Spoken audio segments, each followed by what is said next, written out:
Good evening all and welcome to the next edition of Tess Talk. How are we all doing on this glorious sunny day? It's a reason to smile when the weather is like this, isn't it? Apologies now if you can hear anything in the background. I've got the door open because it's so warm.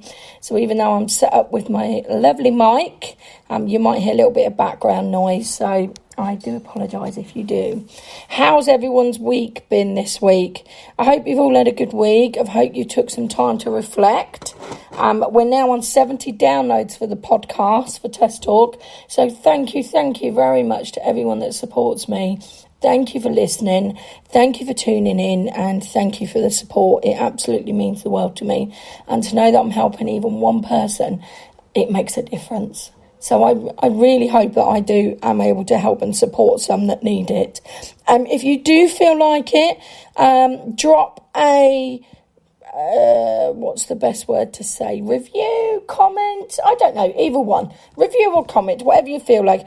Feel like to drop one to this link, or you can do so on my iTunes link as well, or you can do so on any of my Facebook, on my Facebook page, on my Instagram. My Facebook is TessON. And my Instagram is always_justbeyou_. So feel free to drop them on either one. It's absolutely fine. And the support is appreciated. Also, feel free to drop anything you want me to talk about. If there's a topic that I haven't covered yet, if there's something you'd like to know a little bit more about, then let us know. Let me know. Podcast is coming a little bit later to you this week.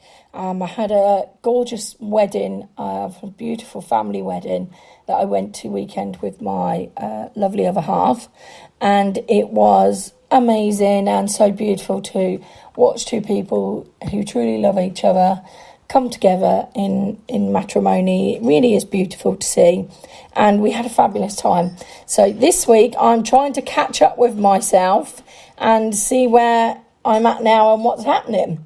I've been into work today because I'm due to leave my job on the 22nd of September, and I will officially be launching the Mind Over Matter coaching services in October. I will be having a champagne reception, so listen out for all the details of that, because of course you're all invited. I want everybody to come along. So how's this week been for me? It's been okay.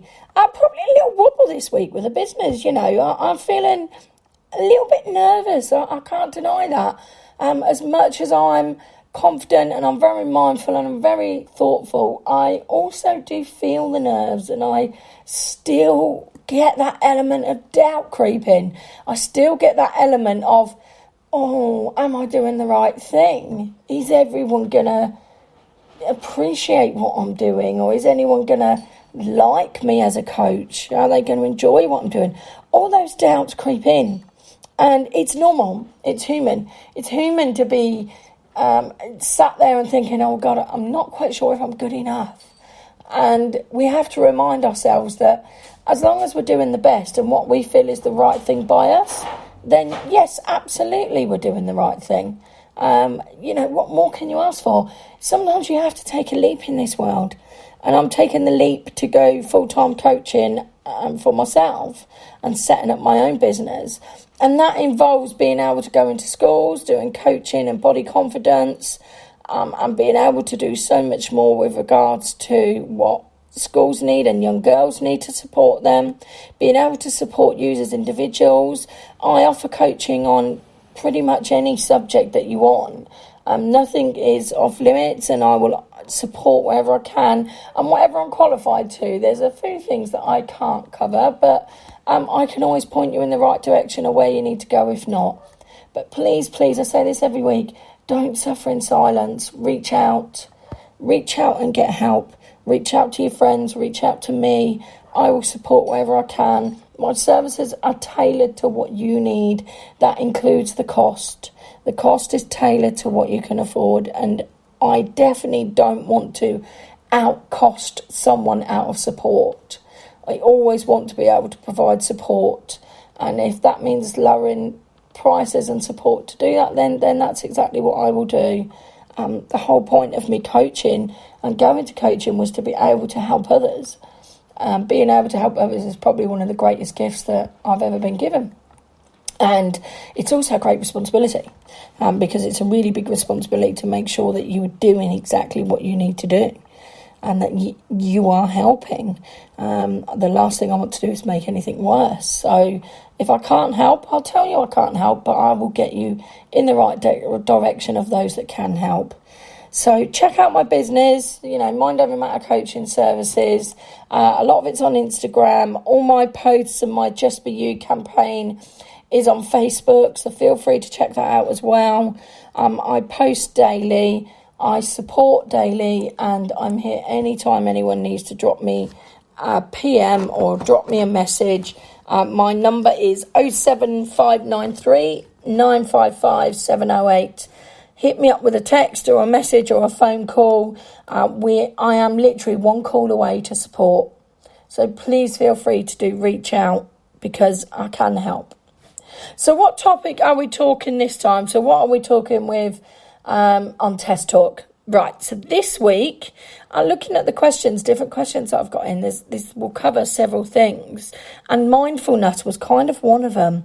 And mindfulness was looking at, how are we feeling lately? Because when it comes to emotions, it can be hard to recognise or admit that we're not feeling 100%. We all get that. We all have days or times where we're not feeling 100%. It'd be ludicrous to think that we feel 100% all of the time. I don't feel 100% all the time.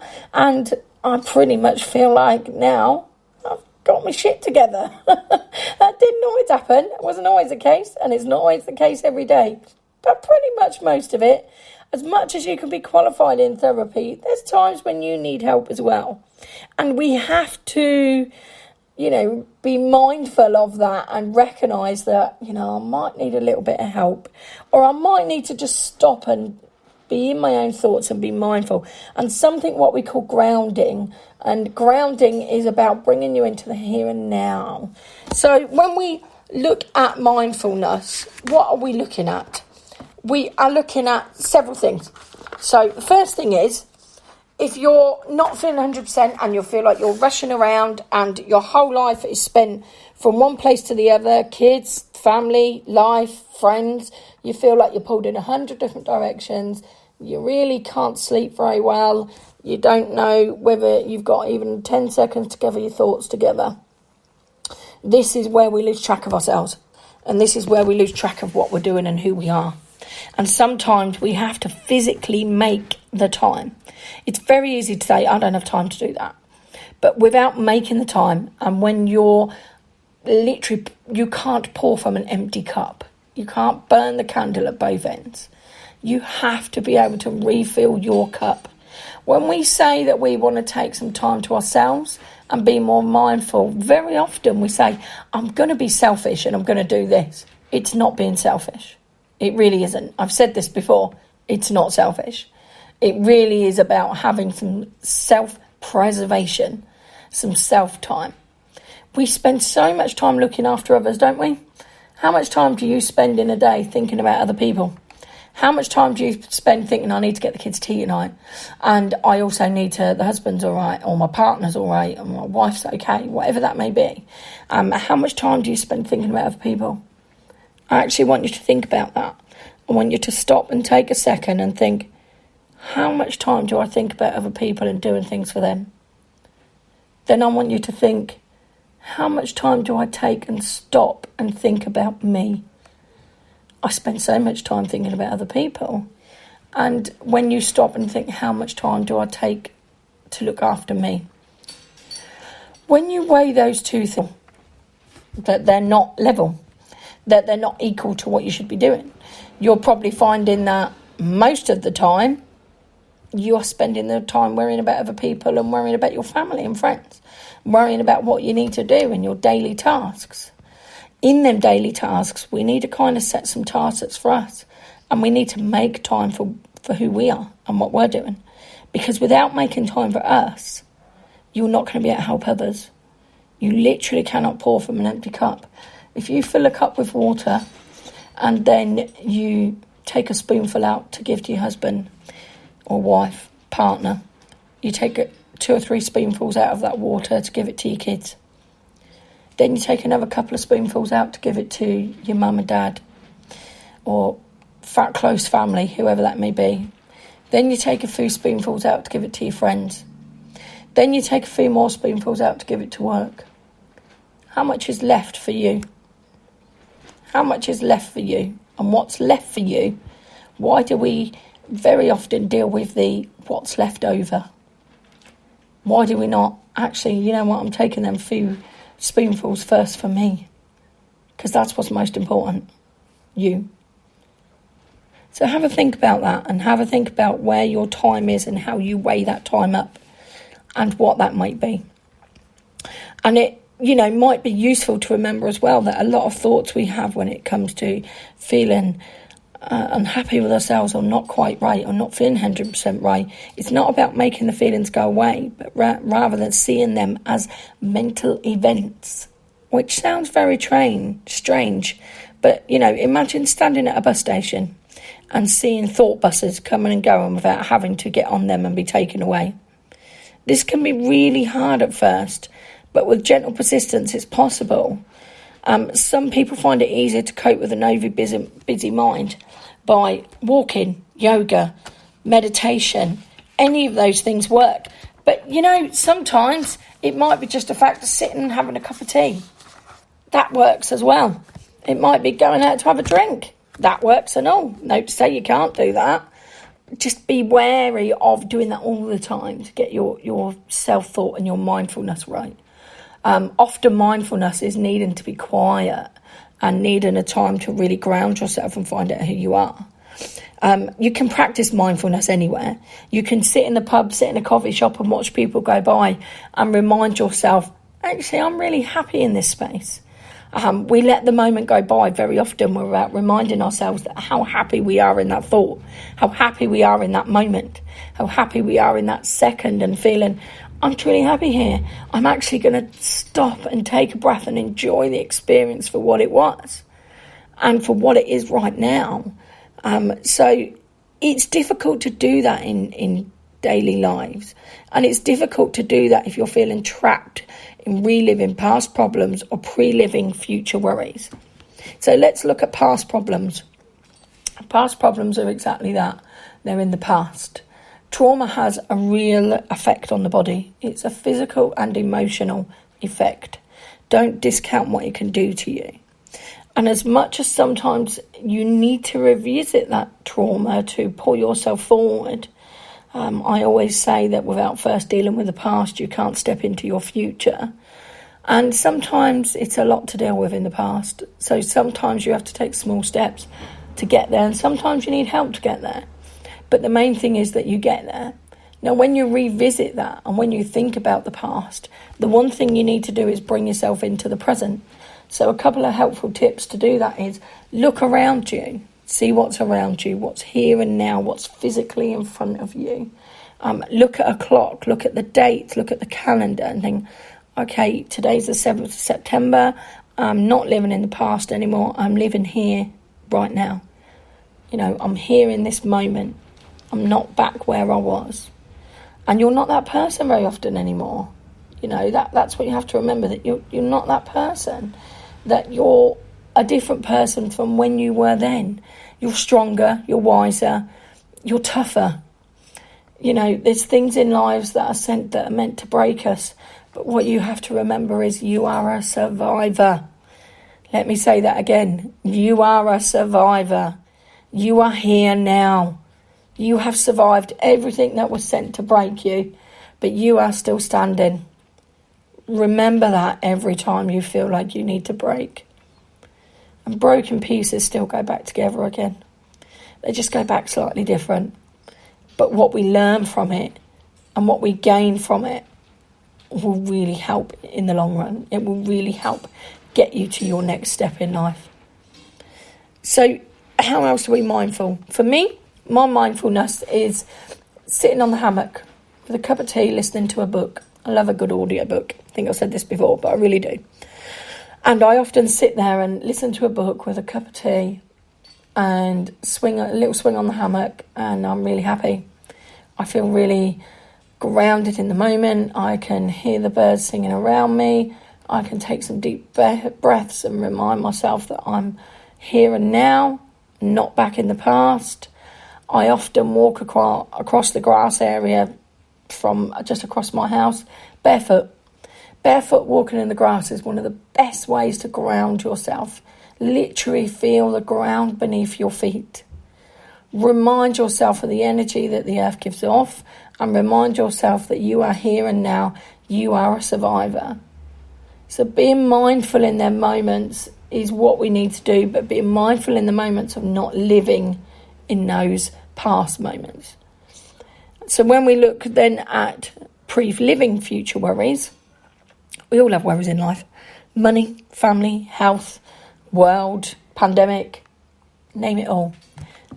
We have to look at what ones we can do something about. The here and now in your world and what you can change and what you can't change is where your main worry should be. The toughest thing in life is to accept the things we cannot change. And there's a lot of things in this world that we cannot change. And you can only change what's happening with you and how you respond to that. You can't react to what's happening elsewhere in the world because you can't respond to that. You can't possibly fix what's going on with the pandemic right now. All you can do is fix the world around you in your small space and what you want to do about that. And a lot of that means taking steps to do that. It means sitting down and working out exactly what it is that you want to do if you're not happy in your life. Do yourself a list. Write down the things that, okay, this is what I'm unhappy about. What can I change? Tick off the things I can change this. How do I change it? Get a plan. Do a plan of action, a POA, because that makes all the difference. Often when we put things down on paper, it physically gets it out of our mind. And very often that's what we need to do. We just need to get it out of our head. Sometimes we have so much going on in our head that we need to physically get it out. Putting it down on paper is a really good way of doing that. And within that mindfulness of looking at that practice of it, you're looking at what you can do about it. So you're taking the necessary steps to help yourself in life, and help yourself be more happy. I don't know if happiness is the word, actually. Be more content. Sometimes happiness is difficult to reach. So sometimes it's about going with contentment. And don't forget that being mindful for 5 minutes, taking 5 minutes for a cup of tea, walk outside, sit and meditate, yoga, swim, whatever you want to do. Sometimes that is all we need. But don't underestimate the fact that we do need it. We really do need it. Like I said, you can't pour from an empty cup. So before you think about giving anyone else that water from your cup, give yourself that water first. Literally pour your spoonfuls out. Pour your bit into your cup. So when you're looking at that bowl of water and you're thinking about how much you've got to give of yourself in that bowl to other people, make sure you include yourself first. It's not being selfish, it's self-love, it's self-preservation. It's actually preservation in the end so you can help everybody else. It's a physical, emotional need. We have to start looking after ourselves, because if we don't, you can't help anyone else. And you literally will not function physically or emotionally. It becomes a physical effect on your body when you are exhausted. So when you're feeling like you really can't do anymore, stop. Sometimes it just needs to be 5 minutes just for you. Sometimes it can be a whole day at the spa. Hallelujah, let's do it. I'm there with you. I'd love a day at the spa. Some days it's sleeping in on a weekend. Some days it's 5 minutes with a cup of tea and a deep breath. No matter what that is, don't forget to take it this week. Don't forget to stop, smell the roses, as they say, because we run by so fast. It's the one thing we forget to do. We forget to stop and refill our cup, because while you're pouring from that empty bowl, you're not refilling your own. So if you take some spoons out to refill yours will always be full to give to everybody else. I hope that's helped this week, guys, and I hope that's helped think a little bit about mindfulness and how we're doing and what we're doing with it each week. So this week I'm going to leave you with this. Sit down and work out and think, how much do I give to everyone else as to what I give to myself? Be mindful of the fact that if you're not giving enough to yourself, how do you go about giving enough to yourself? And work out what that is for you and how you want to go about that. I hope you have a fantastic week. And as I said, if you want to reach out, please do. Don't suffer in silence. Reach out. Let me know how you feel about these podcasts. Let me know what else you want to hear. And hit me up for anything else you might need this week. Have a fabulous week. And really, really, sit down and take some mindful minutes. That's what I want you to do. I want you to take some mindful minutes. Have a lovely week, guys. And this is Tess for the latest episode of Tess Talk. Signing off.